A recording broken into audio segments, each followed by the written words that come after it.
Beredar sebuah video yang sukses menyita perhatian warganet karena memperlihatkan seorang pria diduga karyawan restoran hanya makan nasi putih saja tanpa lauk. Ia makan dengan begitu lahap sambil duduk di dapur. Video tersebut viral, salah satunya diunggah oleh akun Instagram Lambe Gosip pada Jumat 1 Juli 2022. Si perekam video tampaknya merekam secara diam-diam sehingga pria itu tidak menyadarinya. Tampak ia makan dengan begitu lahap.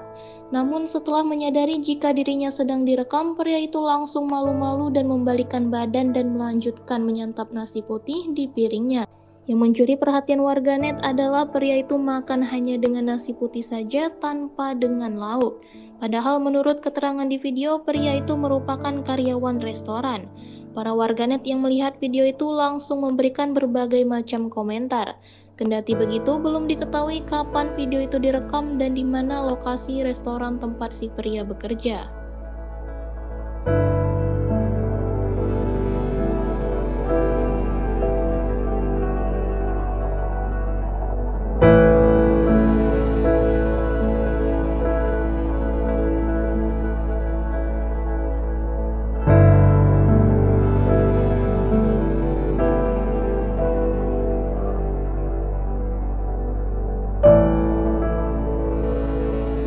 Terima kasih sudah nonton. Jangan lupa like, subscribe, dan share ya.